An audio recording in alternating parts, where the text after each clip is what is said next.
Qu'est-ce que mes cheveux sont? Ok, oui. C'est quoi la règle? Voici ceci.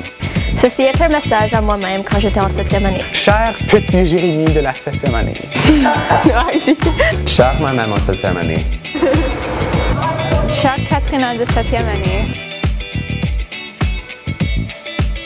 Donc, premièrement, tu as beaucoup grandi.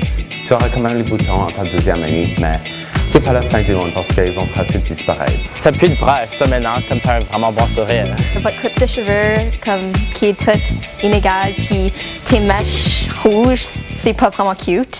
Maintenant, j'aimerais te parler un peu plus sur des affaires sérieuses. Tes sentiments pour les garçons. Tu te sens comme tu devrais être blanche, tu devrais être comme tout le monde d'autre dans ton école. Des gens vont te dire que c'est pas réel, c'est juste tout dans ta tête, mais c'est pas la vérité. Tu as eu de la misère en 9e année. Il y a beaucoup de gens qui vont te dire des choses et puis tu vas jamais trouver des gens avec qui tu peux connecter, avec qui, tu sais, des gens qui te ressemblent. Ça va être difficile. Il n'y a rien que tu peux faire pour changer ton actualité si tu fais ça seul. Parce que tu as vraiment besoin de cette aide.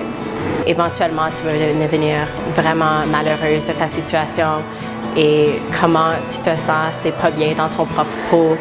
Et je veux juste te dire, soyez pas peur d'être toi-même. Une fois que tu comprends et que tu admets ceci, tu vas pouvoir avoir de l'aide. Tu vas arrêter de taire. Tu dois commencer à apprendre comment te t'aimer parce que sinon, tu vas avoir vraiment de la difficulté à faire des amis plus tard dans le futur. Ceux qui t'entourent t'aiment vraiment et t'accepteront pour qui tu es. Peu importe ta sexualité, ce que tu aimes et détestes, et peu importe la façon dont tu choisis de vivre ta vie. Ainsi, tu vas éventuellement avoir le courage de couper tes cheveux courts comme tu l'as toujours voulu. Ceci est ton style. Même si plusieurs personnes te jugent pour cela, ne laisse pas ces gens définir qui tu es. Tu n'as pas besoin de suivre ce qui est populaire, puis tu n'as pas besoin de mettre une étiquette sur toi-même comme la société aimerait. N'aie pas peur d'aller parler aux gens. La vie est vraiment, ça vaut vraiment de la peine. Comme, la vie est bonne. C'est qui tu es, c'est quoi qui va te représenter pour maintenant et toujours. Et je sois fière de ça. Oui, c'est une maladie, mais c'est seulement une maladie. C'est pas qui tu es. Honnêtement, ta vie ne pourrait pas être aussi bonne que maintenant. Avec toutes les choses qui sont passées, comme ton coming out, c'était tellement une bonne expérience pour toi.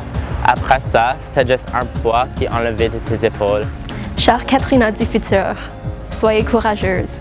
Sois fière de ton héritage, de ta culture et qu'est-ce que tu veux faire dans le futur. Continue à être une influence francophone pour toi-même et pour les autres parce que c'est vraiment quelque chose de positif. Tu vas apprendre beaucoup de choses de toi-même dans les prochaines années. Continue à apprendre de tes erreurs et de tes succès. Tu as pu combattre la dépression, le suicide, mais maintenant tu es à une position que tu peux aider d'autres gens.